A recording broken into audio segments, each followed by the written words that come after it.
Hello. Hello, everyone. I think we are live. Lovely to have you all here. Welcome, welcome, everyone. Settle in. Awesome. I see people are joining. I see comments are already coming in. It's great to have you all here. Whilst you're joining, it would be great to get some intros going in the comments. So just let us know your name and what city you're joining us from. It'd be great to see where everyone is connecting from. I am Inkichi. I'm the Chief Community and Marketing Officer here at Itana. I'm joining from sunny Abuja, where the weather looks absolutely amazing. And for this particular episode, I am super excited. Welcome to episode 4 of Doing Business in Africa series. Some of you have been with us since episode 1 all the way here. We've had some awesome guests. We've had Maya Hogan from Modu, we've had Adewale Yusuf, Inya Boyeji, just a few amazing guests. And today we have some super people that will be joining us for this session. Doing Business in Africa series, we curate the most valuable conversation about brilliant operators and their experience doing business in Africa. At the end of each episode, you'll have learned something new about the African business landscape. So get your notes ready. You learn this from the founders, investors, policymakers, and operators building businesses on the continent. This series is brought to you by Itana.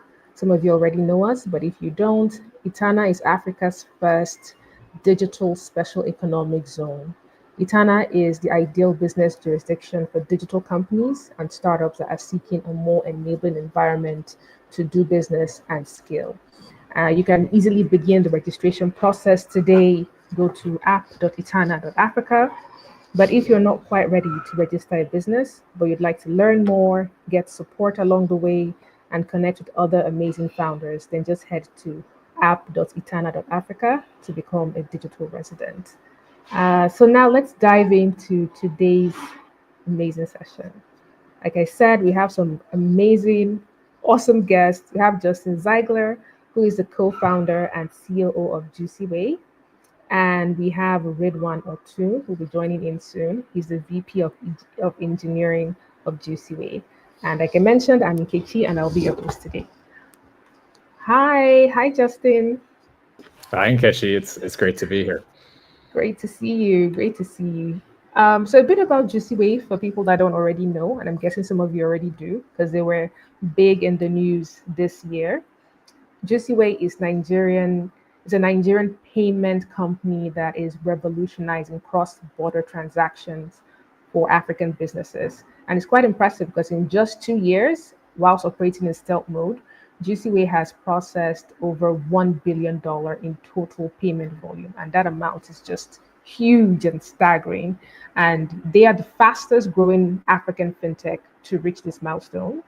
And earlier this year, they announced their 3 million in pre-seed funding. So I thought with such amazing progress, being able to achieve something great in the continent, we just thought it would be great for people to get insight as to how this was possible. And not only that, to understand doing business on the continent and see the people that are doing so, because that not only educates people, but it also inspires them because we know that it can be challenging. So I am really excited for today's session. To get us going, Justin, I've known you for a while, and your story is quite interesting. I mean, you're a New Jersey native. You graduated from Princeton University. That is just impressive because you could be building almost anything else, anywhere else in the world, considering your background. So, why Africa? I mean, what led you to choose to build for Africa? Because you have other choices. I'm super curious. Well, thank you for that generous introduction of Juicyway and me. I certainly I'm sure there's folks on the call who are from the continent who can speak more to doing business in Africa. But at least my perspective, which I think could be useful, is from an outsider, someone who's born and raised in New Jersey, and hadn't visited Africa until I was 18, and now living in Lagos, Nigeria, co-founding a fintech company focused primarily on the Nigerian market. I stumbled upon African studies actually when I was an undergrad.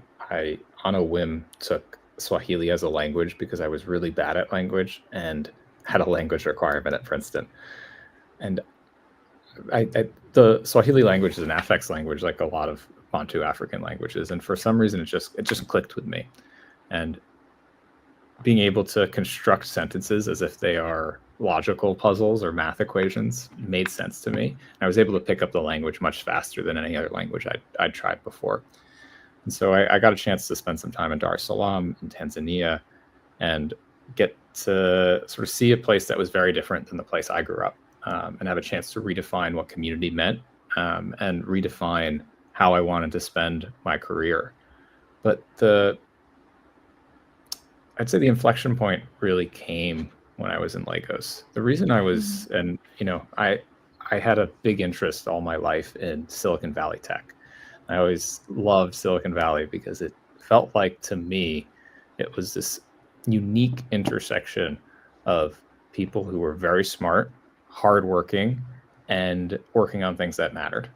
And then I had a chance to go to Lagos, and I was like, wow, people are just as smart, and they're working harder, and on things that felt more real and more substantial to me than whatever the taco drone startup that might be the next one out of the valley. And I got hooked. I out of undergrad, I worked for Andela with E, who of course was a previous podcast guest and a big part of the founding story of Atana. And I had a chance to get to know a lot of people in Lagos, and then decide I not only wanted to build something in Nigeria, but to move there with my wife and our dog. Yeah, how's Lucky doing? I keep wondering if I'm pronouncing her name right. Yeah, very close. Laka is doing great. She's a Bernedoodle, so she's used to the snow. And then you took her to Lagos. So she does complain, and she definitely lets me know. But for the most part, she has. I think I've noticed that a lot of people that live in our apartment are scared of dogs, but Laka has slowly won them over the time she's lived there, and now they love her. They might be scared of other dogs, but they love Laka. But not her. So. Yeah, she's friendly. Yeah.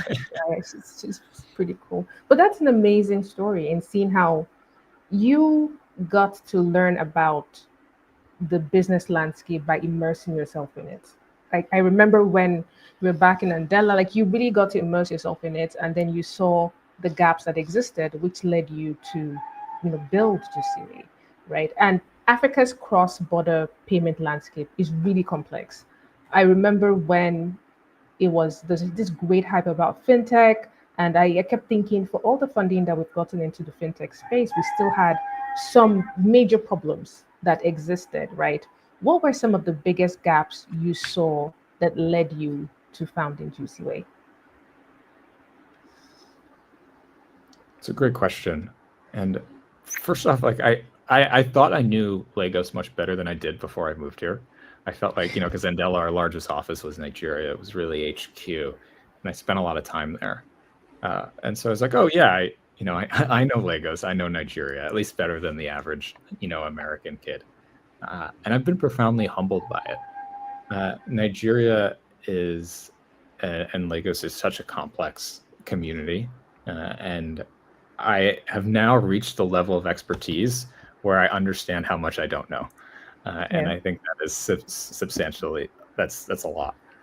What I do think I can maybe speak a little more to is from like the Andela perspective of us raising, we raised close to 400 million US dollars. And we had a chance to invest a lot of that on the continent in places like Lagos, Nairobi, Kampala, Kigali, Cairo.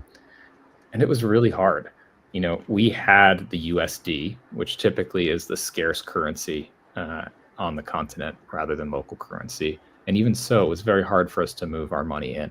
It was slow, it was expensive, and we encountered fraud.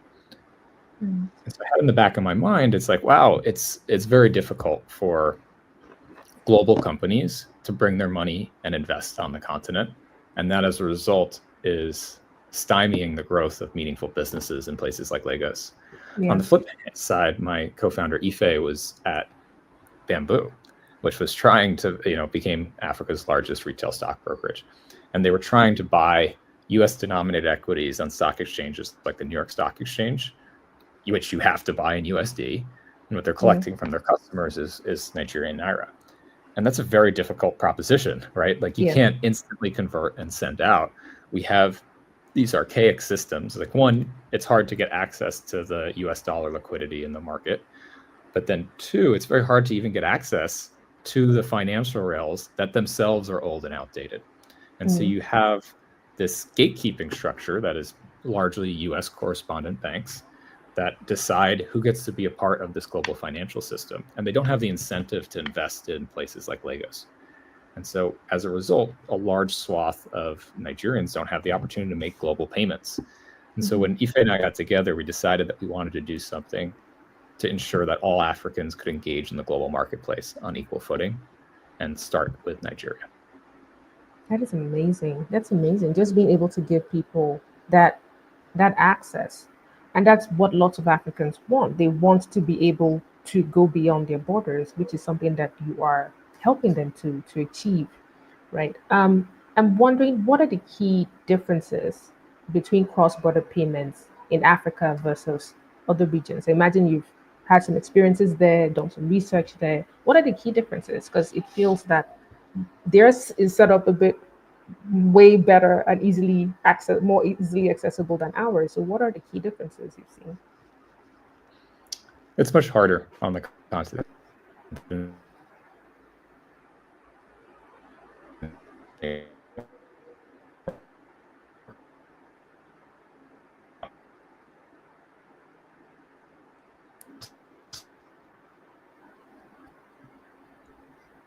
And I think that is a problem and an opportunity. That they're two.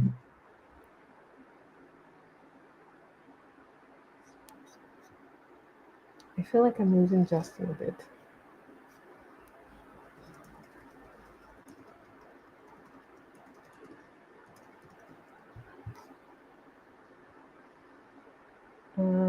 I feel like I lost him. Can everyone else hear me okay? Let me know in the comments if you can hear me. So make sure it's not from my own end. Okay, I think it was Justin's end. But he'll be able to hop back in and then answer that question. But whilst we're trying to get him back, if you have any questions or comments, please put it. Okay, yes. Thanks. Okay, yeah, thank you for letting me know. So if you have any questions or comments, please put it in the chat. And we got you back. Hi, your network, I All guess, took you out. right. Can you hear me okay now? Yes, I can hear you. Okay, Where were we? we didn't hear a single thing. As soon as you started, it just disappeared. Do you mind reminding me of the question? Yes, the key differences between cross-border payment, Africa versus like Europe, US, other markets. Yeah, it's harder. And I think there are two big issues. It's one is FX is not well centralized or democratized. And so the folks who have more, economic or political power tend to get more access to FX. And Mm. the the global financial system gatekeeps because they don't want to have fraud or money laundering or something like that on their system. But they don't know Mm-hmm. how to say in a place like Nigeria, this is legitimate commerce and this is not. And they don't have the incentives to invest into that compliance process to be able to determine what is what. And so as a result, they just say, scary. I have biases around what Nigeria is. So I'm going to cut Nigeria out of global commerce, which I think is absurd and is very Yeah. damaging to economic growth in Nigeria.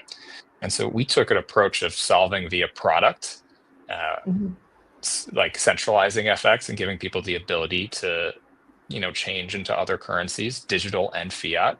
And two, by layering in a process of compliance.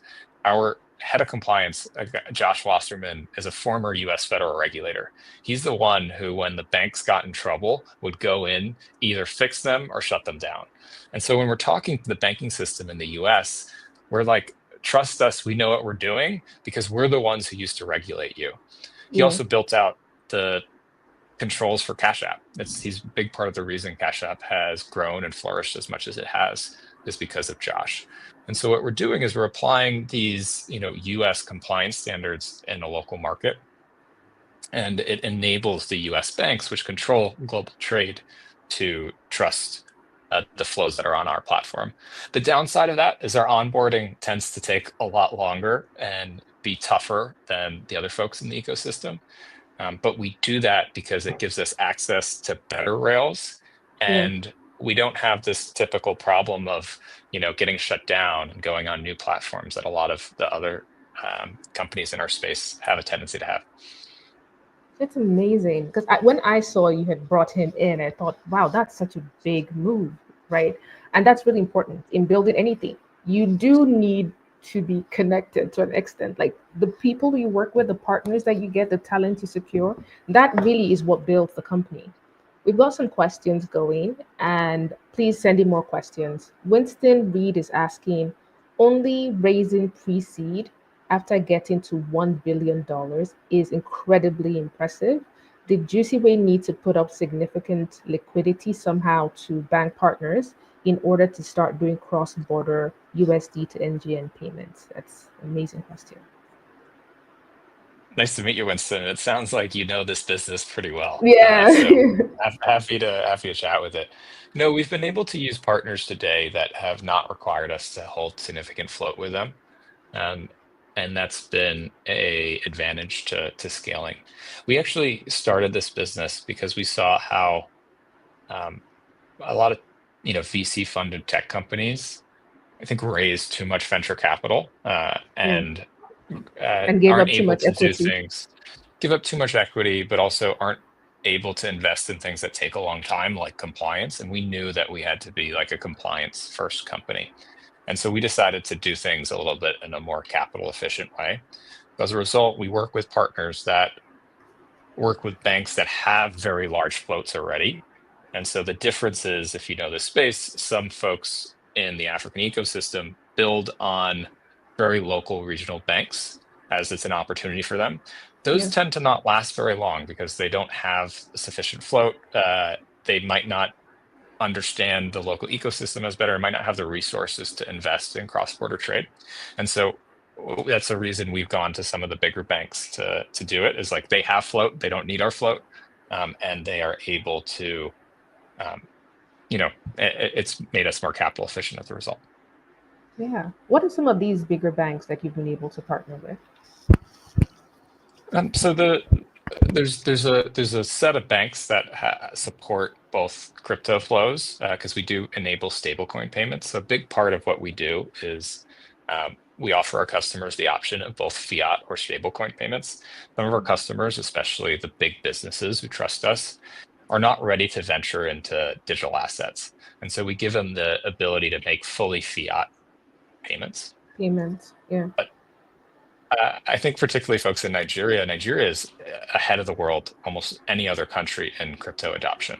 And so folks understand the power of both the assets and its appreciation, but also its means as like instant settlement.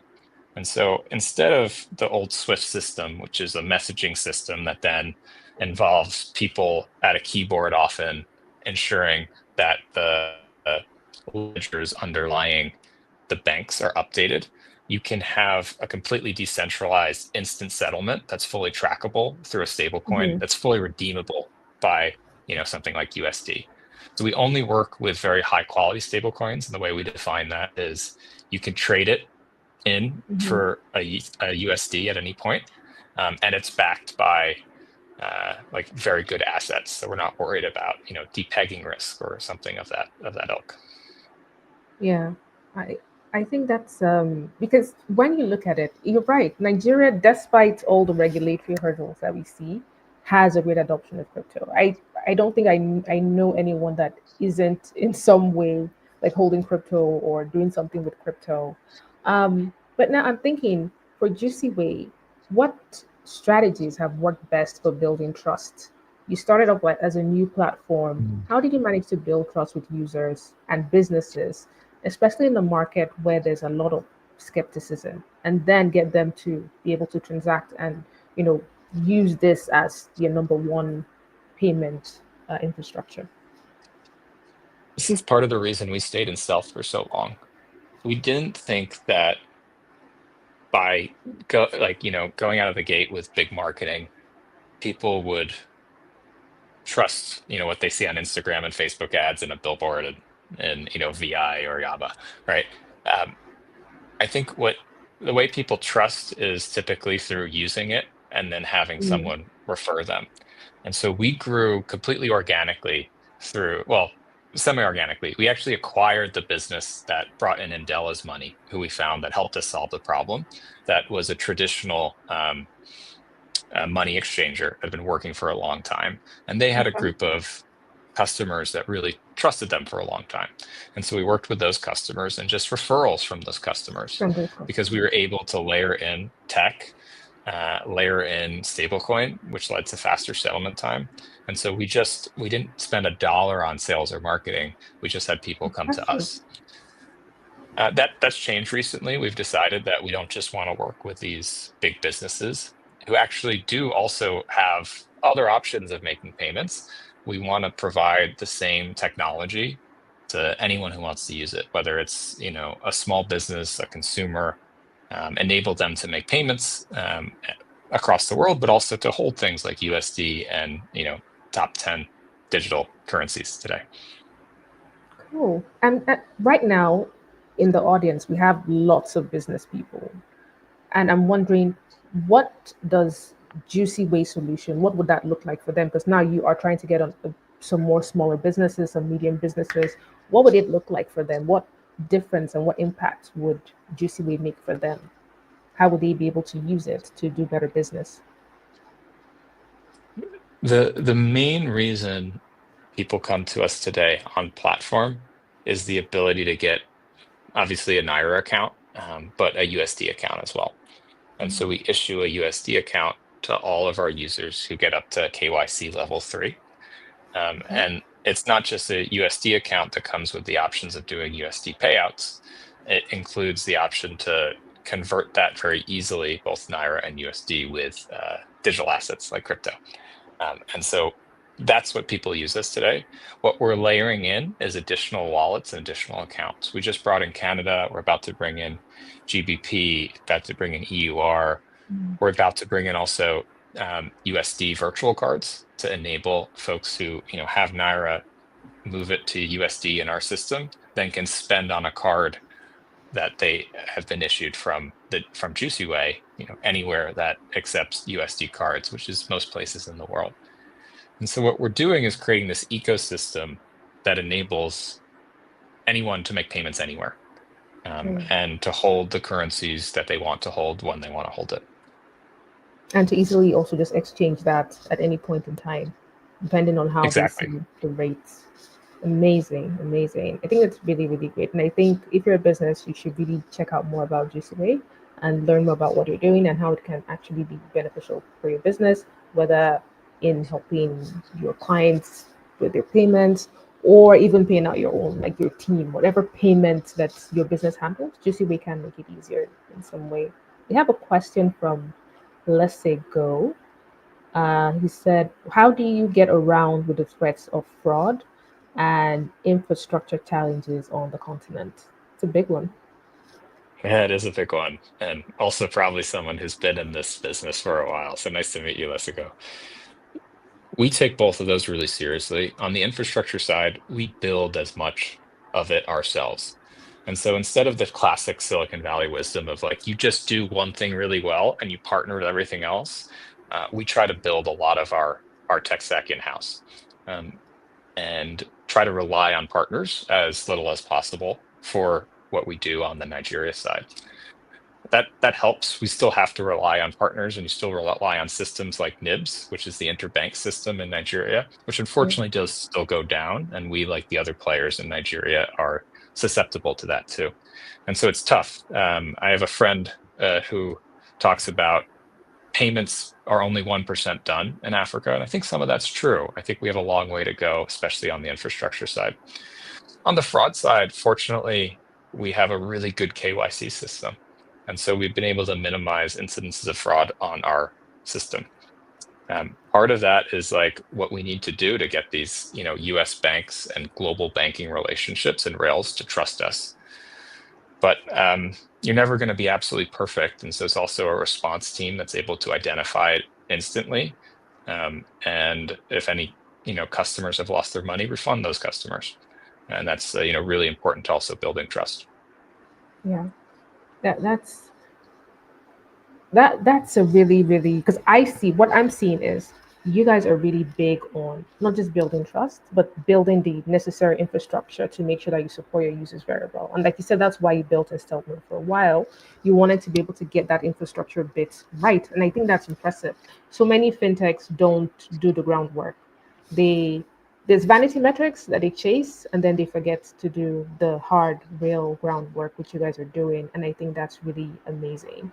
um, there's a I don't want to question speak here. ill of anyone in the Oh no, ecosystem. A we're lot of not. great We're people not speaking. building No, they're all great, good things. amazing people. And when we get them here, they would also tell their story. But this is a Juicyway story, right? Thank And you. absolutely, I get it because everyone is. I see it as we're building something great, and everyone who does or builds a startup or builds a business in Africa and they succeed and do well, they place something that allows the next person to build on top and keep building, and then we're building this thing that's really beautiful. So when someone succeeds, it's like we all succeed, and that's amazing. And when someone fails, like whenever I hear of a startup that went out of business or had to shut down or something, I feel like it affects all of us in the same way. So I love when we get great successes. I love when we mint new unicorns. I love when companies raise funding, and that's something that we want to keep seeing, because there are great opportunities in Africa and on the continent, but I don't think Africa has done a very great job of branding itself and telling its own story. It's always been told from the outside looking in as opposed to from the inside looking out. That's why I like that you got to come to Lagos. You live in Lagos. You've experienced it. You probably know Lagos better than I do. I'm in Abuja and I'm in Lagos in and out, like lightly touch and I'm out of Lagos, right? You got to experience it. And in being there, you saw this is a great place to build something amazing and also to build a life because you live here with your wife and so for me, it's I want to tell more of those stories. I want us to be able to highlight these successes because it's our story in a way. So, not putting anyone down, just telling the juicy way Yeah, story. really, Um, really well said. And one thing I'd add to that is I think for those folks who are building and are aspiring to build, I think the fintech is a particular space where it seems like, unicorns are built overnight, but the best companies in the space are actually built a little slower mm, because they take their time to do things like compliance, right? It can be relatively easy to make, short-term money in this space if you're willing to cut corners. But if you want to build a lasting legacy business, at least my approach is to build a little bit more slowly. And I think, it's paid off. We were the fastest company in Africa ever to hit $1 billion in TPV. But it means, making sure you do the things that, like compliance in particular, the right way. awesome. A few questions have come in. Please keep the questions coming. I love the questions. I saw a question where someone had asked when GCW is coming to Kenya. Okay, yeah. David was asking, are you planning to roll in Kenya or any East African currency? We get this question a lot, David, and I really wish I had a better answer for you. We're not coming anytime soon. I, But stay you know, tuned. I actually, my original plan before joining Andela was going to be moving to Nairobi and building a life there. And I think so fondly of East Africa. I mean, yeah, I studied abroad at the University of Dar es Salaam. Spent a bunch of time with Andela in Nairobi. I helped open Andela's Uganda office. I was the first boots on the ground for Andela Uganda. And I'd love to go there quicker, but I think part of like the building slow philosophy for us is Nigeria is one, a very big market, and two, it needs to be done right, and that takes some time. And so Yeah. I I want to enable payouts between Nigeria and the rest of the world first. But before we come in and like, thoughtfully build an entire stack around a second country, I imagine that'll be, quite a bit of time. But would Mhm. love, if you're building something, David, in Kenya and want to, think about partnering to get, Kenyan shillings to Nigerian naira, I would love for there to be more intra-Africa trade. So much trade today has a US dollar like intermediary, even if it's like neighboring countries. Like Yeah. most of naira to ZAF or ZAF in Francophone West Africa uses USD as an intermediary. I'd love to Yes. create some like true local FX exchanges where we are doing more commerce directly between African currencies. And I think that will promote more trade intra-Africa.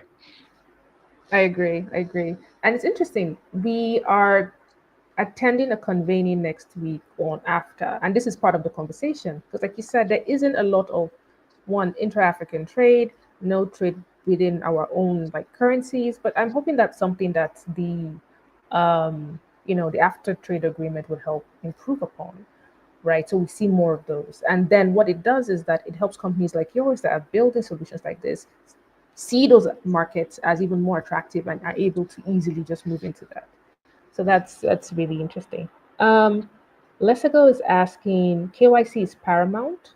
What does your tiered KYC system entail? It's something that we're actually actively redefining because we've gotten feedback from our customers that it's very demanding. Um, our banking partners demand a lot of documents that aren't always native to Nigeria. So, for instance, our banking partners won't take an NIN slip; they need an NIN Hmm. card. Not everyone has an NIN I don't have an card, NIN card. I don't even have that. I have the slip. and I don't have the card. yeah, and so the fact that that's like very A difficult, and requirement. we have worked around that and gotten better, but it's like those kind of instances is like we work with people who have never set foot on the continent, let alone Mm. understand the different forms of identifiers in Nigeria. And so we today are actually thinking of launching out a KYC one that is much less demanding, where you actually get on the platform, get a chance to use it in Mm. small amounts before submitting a lot of documents. So very little All documents that are needed right. for that.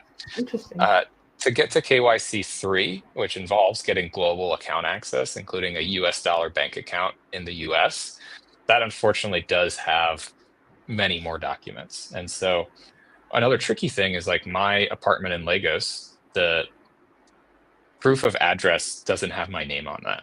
And I think that's just normal in Nigeria, right? Like it has your, landlord's name or it has the name of your estate.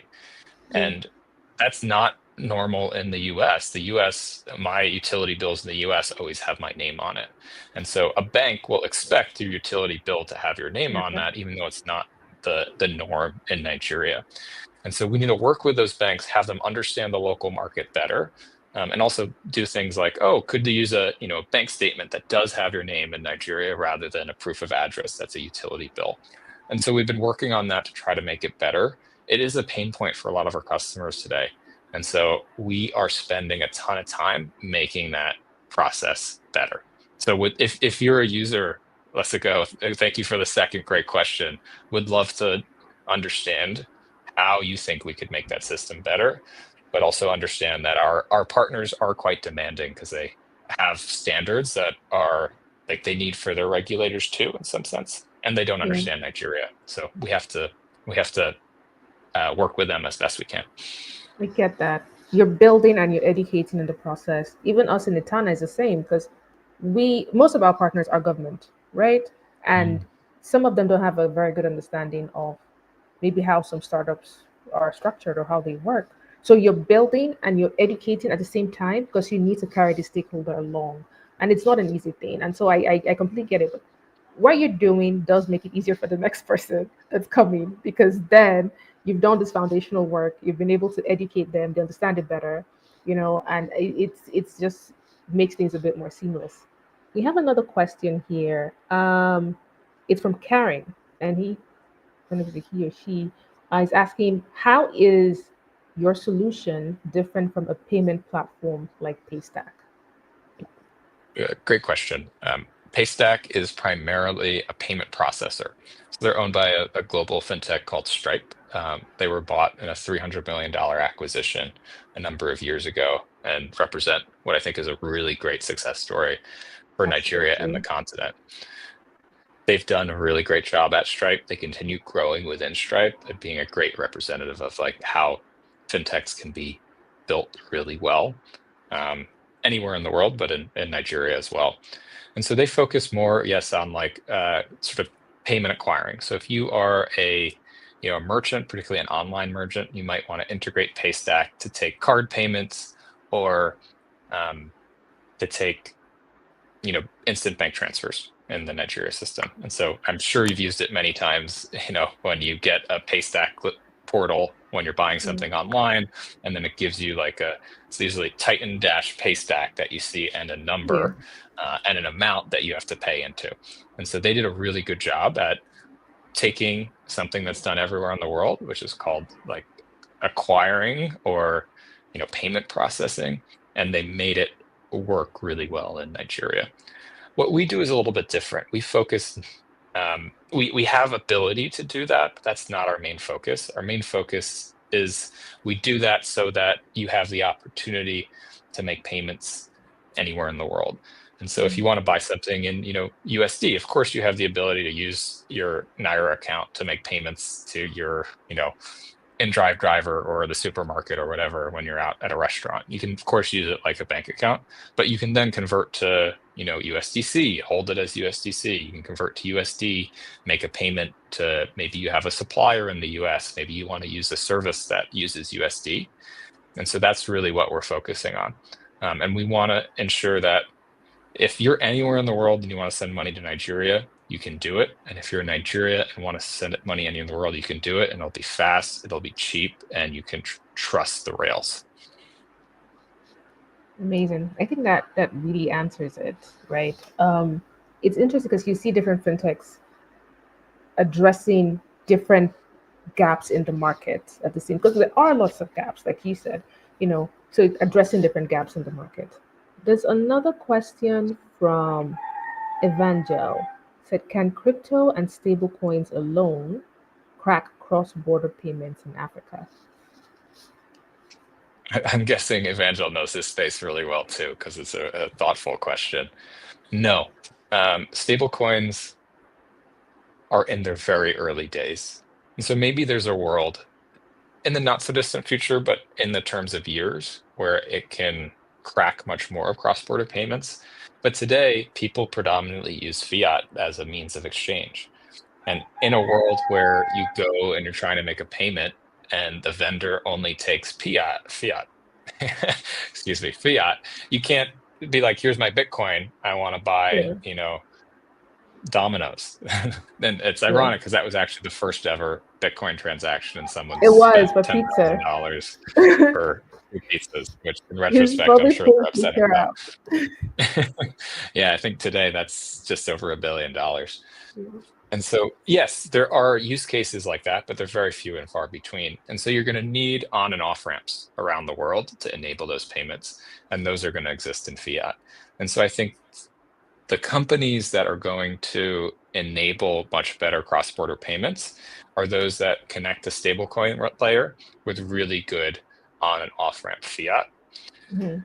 And they're companies that also can do fully fiat, because then they understand the global financial system.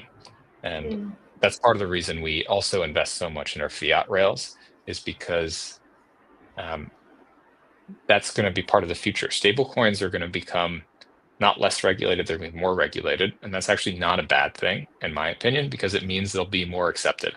And there'll Yes. be more ways to use them within banks, to use them with merchants, and so on and so forth. Amazing. I think Felix Tete was actually also answering Evangel's questions. He said that someone has got to give you fiat or take fiat at the end of the day. So yes, that sort of does address that. It's nicely said. Yes, yes. Uh, so Emmanuel has a question which I would also want you to come to towards the end, because I know you mentioned it earlier. He joined in and he wanted to know, how does a small business that is an aggregator platform benefit from Juicyway? I'd be curious to understand, Emmanuel, what kind of aggregator you mean. There are payment Yeah. aggregators, there are goods aggregators, there's a lot of different aggregators. But in general, if you're a smaller business that is making payments globally, like we help you do that. And so if you're a business that needs to make, better, faster, cheaper payments abroad, we can help you do that. If you want to hold more, digital currency, we can help you do that. Um, and we're hoping to also release in this 2025 more services that'll make it easier. So if you are a goods aggregator and you're working with e-commerce, you might need a credit card or the ability to make, domestic payments in the US or, a Swift wire to a large exporting country like China. And we want to continue giving you additional options to make that payment on your terms, in a way that works for you. And we do have like a mobile app that's like very seamless and easy to use, but we also have a desktop app that if you're more interested in like doing more sophisticated currency trades, you can do limit orders, stop orders, things that you see on a more proper like exchange infrastructure. And what we're trying to do is we're trying to build to your level. And so if you want to just take a FX rate that's given to you in exchange, great. If you want to put a stop order, you have that option too. And so we're also trying to increasingly give tools to teach people, what could it mean to do some more sophisticated treasury management as part of, my company that is engaging globally. Awesome. I hope that answers that, Emmanuel, or you can give more context. There's a question here from Isaac. He says, "Well done, Justin. How are you able to process payments from Nigeria to CAD, US, UK without the standard IMTO license?" We have an IMTO license, so that's Yeah, I was wondering, that makes it easy. I wasn't sure, but then when he said that, I was like, did I miss that? Yeah, and we also ensure that we have very good relationships with our regulators in Nigeria and elsewhere, and that we abide by regulation in Nigeria and elsewhere. So we're regulated in Canada. We're what's called a FinTrack MSB. We're in the process of getting MTLs, which are called money transmission licenses in the US. That's a state by state process. You have to submit, I think it's something like 49 different applications. There's one Oh, state wow. where you don't need it. And so, and each like that process can take years. And so it's a very burdensome process, but um, we need to be fully we need to be regulated to make sure we're doing things the right way. We also have what's called an API license in the UK. And so we Yeah. go on this sometimes very painful process of, engaging with the regulators to get the licenses we need. And sometimes it's very expensive too. Um, Yeah. I think we've spent close to as much money as we've raised in total on licenses, because Oh, that's how wow. important it is for us. Wow, that's a lot. Because that's a lot. I guess it does make it a bit difficult for small players when they need that much to get started, right? And for us at Itana, when it comes to setting up business in Nigeria, we help companies that want to establish, set up, and then scale from Nigeria across Africa and even across the world. And managing regulators is a huge part. This is something that we also support the companies in our zone with, because there's a lot of engaging with the regulators, with the licensing bodies to make sure you have the right licenses. We have a fintech that's registered in the zone and they had to go through all of this. So we help with not just the connections, but helping them like guide them through the process, whether it's CBN, whatever it is. So this is really, really important. And hopefully in the future, we make it easier for companies to set up, get the right licensing, and to be able to scale. There's a question here from Winston Reed.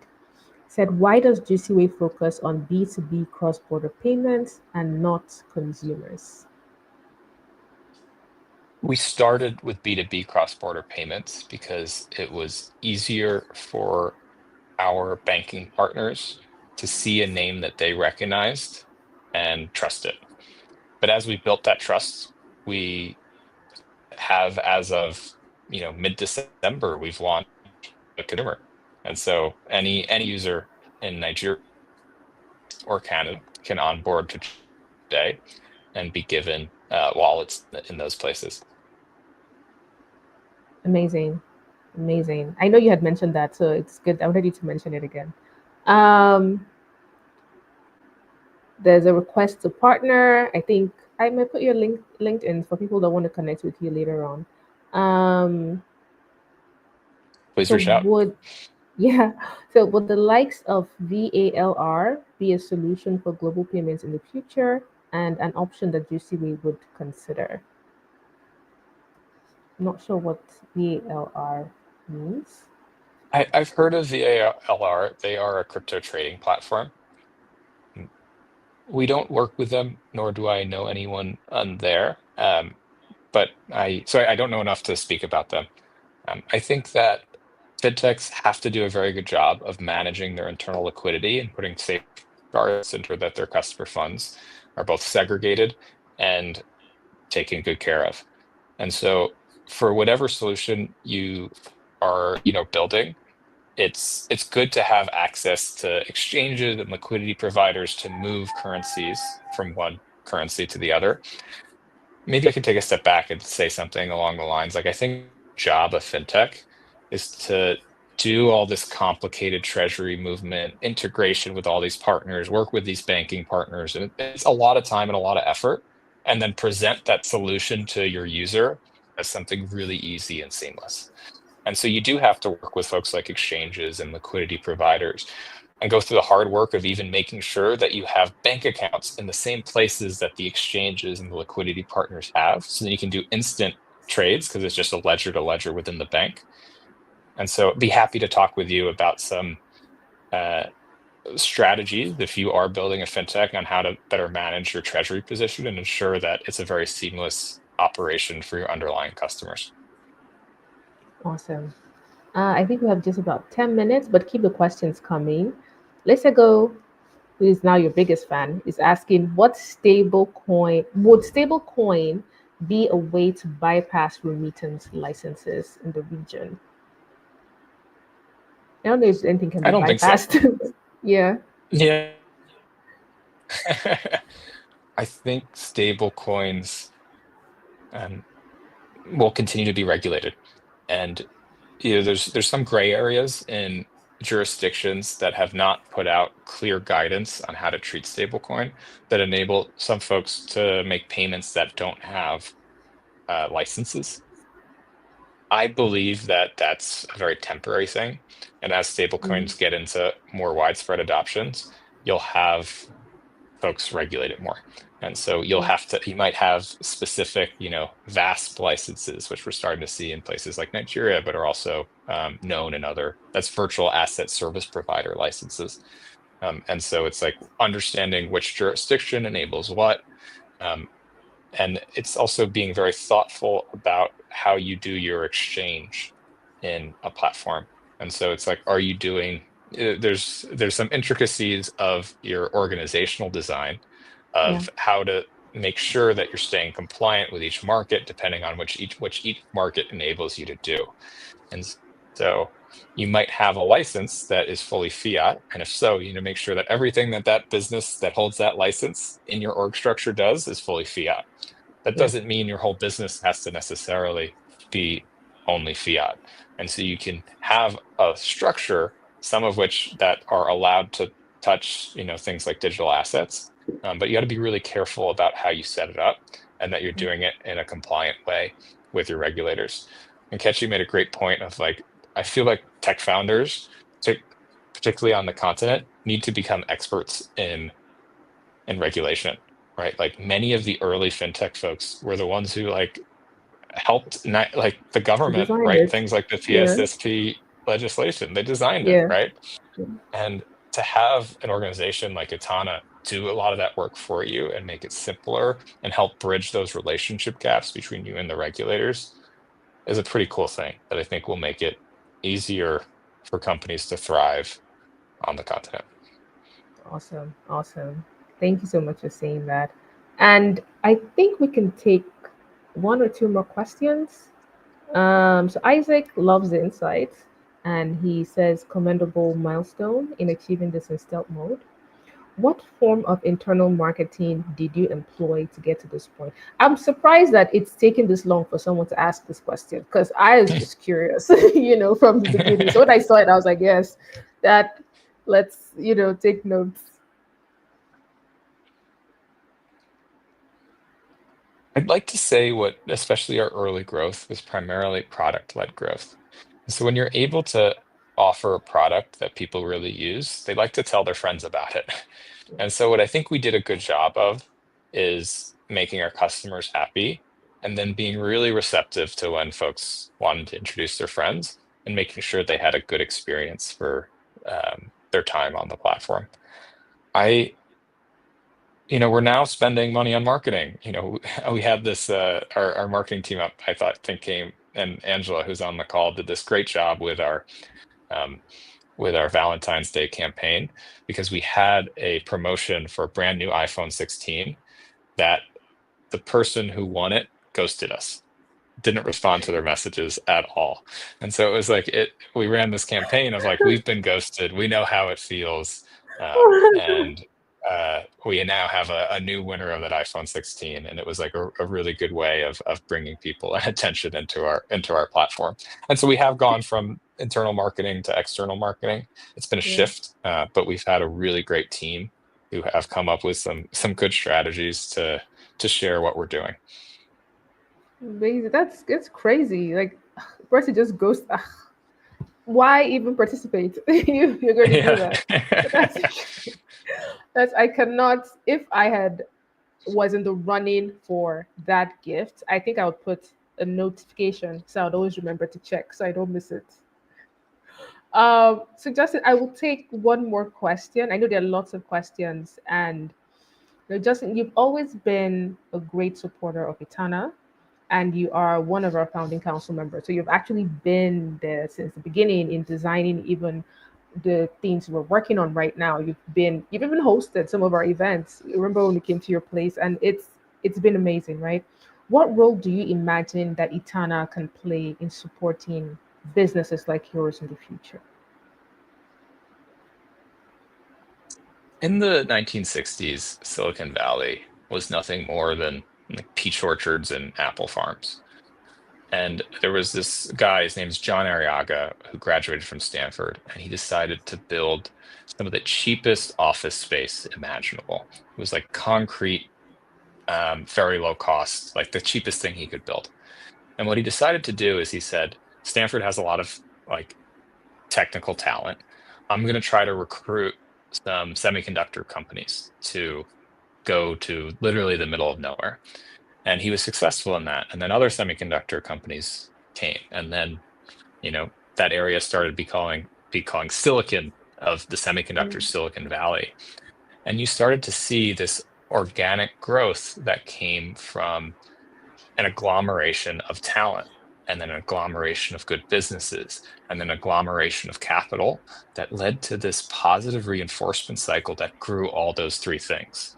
And now, 65 years later, you actually feel like it's bursting at the seams because those positive reinforcement cycles have been so favorable. Like I see Atana as like the John Arriaga of Silicon Valley. It's like the convener of those things. Of course, first in a digital way, and then in a physical way too, with the city project that you're working on in Lecky. And it's there's already incredible talent in Lagos. We saw that at Andela. We see that at Juicyway. It's the reason I decided to move my life and my family there. And so, how can we continue to make sure that incredible talent stays and invests like Patas rather than Japas, and continues to invest in and part of that is having like the digital regulation and relationships with um, the regulators that enable businesses to be built, and part of it is having spaces that people love being in. And I think there are a lot of those spaces in Lagos, but to build more of them and to build places that people want to move to will help that journey. And so I don't know, I'm such a big fan of what Atana's doing that I just feel grateful and honored to be a small part of it. Thank you so much. Thank you. And um, if you're looking to establish a business in Africa or to scale across from Nigeria to other markets, Itana would make it seamless for you. We are, like I said, the first digital special economic zone in Africa. So it's a specifically designed space to create an enabling environment for businesses. But instead of it just being physical, you can register your business and enjoy the benefits from anywhere in the world. You don't even need to be physically present. So if you want to register your business or you just like the support that Itana provides, you can go to app.itana.africa to get started. And we're happy and excited to support you. Now, on another note, just if you really want to learn about doing business in Nigeria, sometimes it helps to actually come into Lagos, come into the city and learn. That's how Justin got to learn. We're organizing a business exploration trip sometime in April. It's going to be for a week. We're going to have some of the most ambitious founders from all over the world come in, meet high ranking stakeholders, experience the culture, and so much more. And you can join the waitlist. Just head to itana.africa/events and get on the waitlist whilst there is still some time. We have about 2 minutes left, and I just want to use that time to really appreciate you, Justin, for being here, for always saying yes. I don't think there's anything I've reached out to you for, and you've said no. You've always just been so supportive, and we are truly, truly grateful. We don't take it for granted, and we are a huge supporter of everything that you're doing. I am super happy with what Juicyway is building, and I'm always rooting for your success. And for everyone else that is here, please put some shout outs and thank you to Justin in the comments for having him here. He's shed a lot of insight that I feel was also valuable to everyone that's here. So feel free to drop appreciations and some warm notes. He'll see it. Thank you so much. Thank you, Justin. And I really, really appreciate everything. I don't know if you have any last comments and then we'll sign out.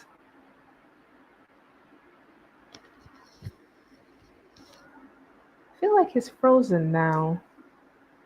He's overwhelmed with the love. I think that's what happened. I think it crashed his internet. I think he just it just got into the system and it's crashed his internet. All the support. It has really, really, you know. But thank you everyone for being a part of this. And if Justin was here, I'm sure his final notes would just be an appreciation for everyone. So thank you everyone, and we're looking forward to the next episode. Let us know if you think there's an amazing guest we should have on. Feel free to send it to us. Reach out to us on our handles, itana.africa, and we'll try and make it happen as much as possible. Thank you everyone. Enjoy the rest of your day. Bye bye.